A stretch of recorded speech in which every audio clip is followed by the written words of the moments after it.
Now here we have another question, another person who is dissatisfied for another reason.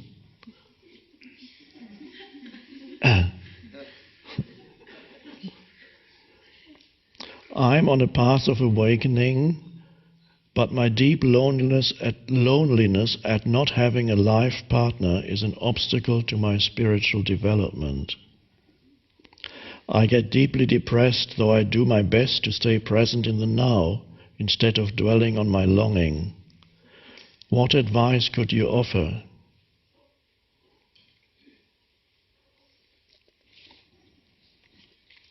Okay.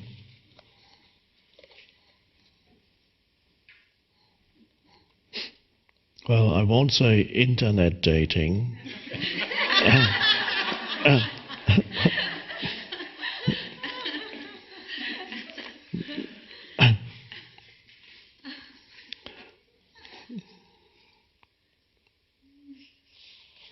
There's a part in every person, the form identity of who you are on the level of form tends either towards the male or the female. It might not necessarily be the physical. The physical male may tend more to the other, so it doesn't necessarily depend on the physical form. But you tend to tend either towards the male or the female, and therefore you're not complete because you're only one half on the level of form, which is the physical form, or just underneath that the psychological or emotional form. And so there is a natural longing for the other polarity, the completeness in a human being. And you can feel that as sex is only part of that, but it goes beyond sexual longing. There's more to it than that. There's also an emotional longing for the other. And they go together. And there's that pull that you can feel as on the level of form. And when that is not satisfied, then that can lead to unhappiness. Particularly if you have not transcended at all your identification with form. If you are still totally identified with you as this physical form and psychological form, the transcendent dimension has not come into your life at all, then you would become very dissatisfied and depending also to some extent what culture you live in.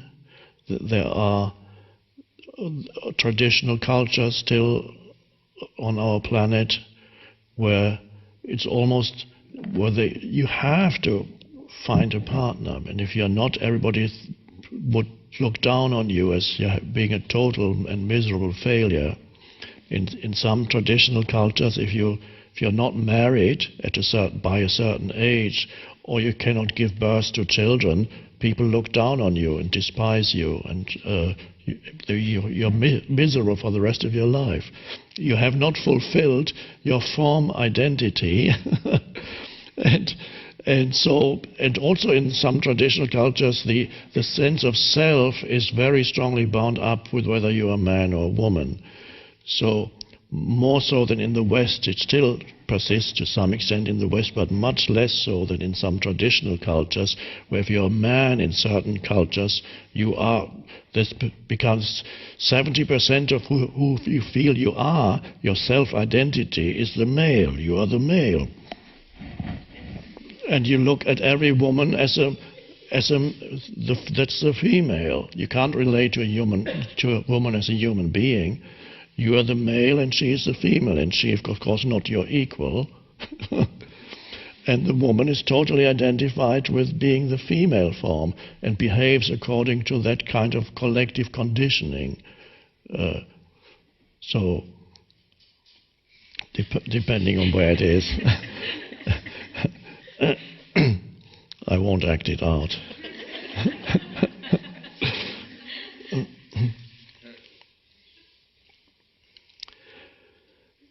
But here in the West, it's a little easier to step out of those collective expectations. It is more acceptable in the West to say, my choice is not to get married. And you can even say, my choice is not to have children. And people say, okay. So there's a bit more freedom there. And yet the longing for the other on the form level is still there, emotional, sexual.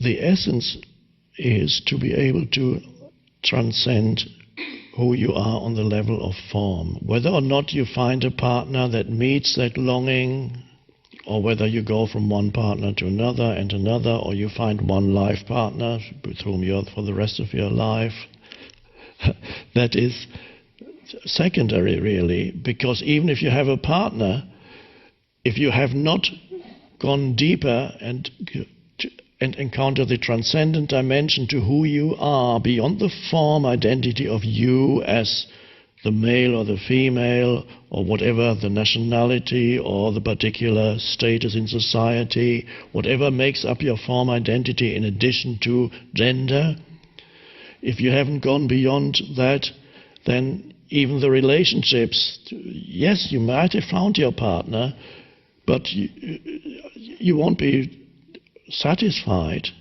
in the relationship in the absence of the transcendent dimension, the spiritual dimension. You may come to some kind of compromise and living together, somehow managing to stay together, but you'll be you have a longing to get out. So the people who are outside the relationships have a longing to get in, or marriage, and those who are in have a longing to get out.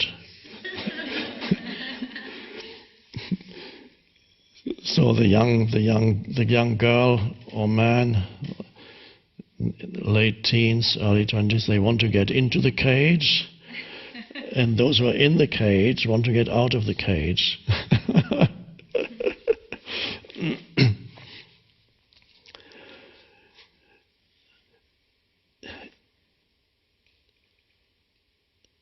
It is quite possible to notice the sense of, if in the absence of a partner, it is quite possible to notice a certain sense of lack on the level of form, and yet have a lot of spaciousness around that sense of lack. Yes, I can feel that there is a longing, but the longing does not consume you. The longing has not taken possession of you and making you into an unhappy person, a totally unfulfilled and bitter person, perhaps. No, the longing is there, but the longing that arises from your particular form of you exists within a spaciousness, because that is the transcendent dimension. And who you are is not the unfulfilled longing. Who you are is the presence or the stillness around it. That is the shift. So the longing may persist, but you can live with it.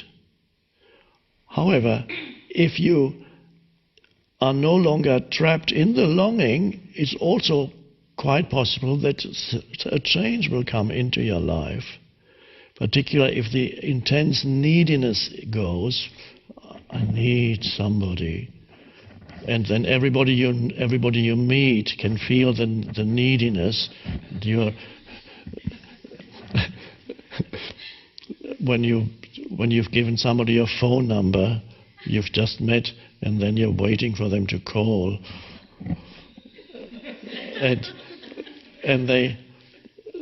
they're less likely to call when the neediness is there. they're more likely to call when a certain spaciousness is there. I'd love you to call, I'd love this person to call me, but he may or she may or may not. And there's, again, a spaciousness around it. So, of course, you can take action towards meeting somebody. I don't know whether the questioner has taken any action and actually gone to places perhaps where one meets people, and not necessarily nightclubs. We might not meet the most conscious people in bars. But there are other places one can go to where you meet people, and even the internet. Why not? This is the way many people meet that way. But even there, if you haven't gone beyond the absolute neediness of needing somebody, then it's less likely to work out for you. But if you have that sense of some inner spaciousness around the longing, then the way in which you approach others changes without that absolute, that pull. So that's my suggestion then, is see if you can, on the outer level, see how and where you could meet people and explore. Perhaps you will find somebody here or there. To realize that the transcendence is the most vital thing does not exclude the possibility of taking action on an outer level. Of course, that is always secondary, but why not? And maybe you find a good website where you meet conscious, is there such a thing, conscious dating? If there isn't, maybe it's a business idea.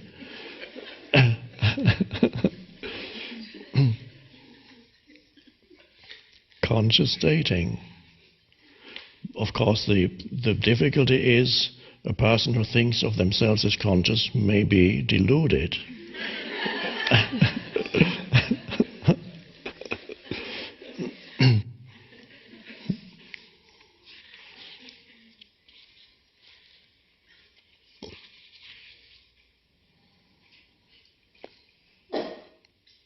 So find that place where the polarities actually are not there anymore, in the being, the I amness that's deeper than the form. And go there as much as you can. It may not totally free you of the longing, but that's okay. The longing will just become a thing that's no longer overwhelming. And then take action and see what happens.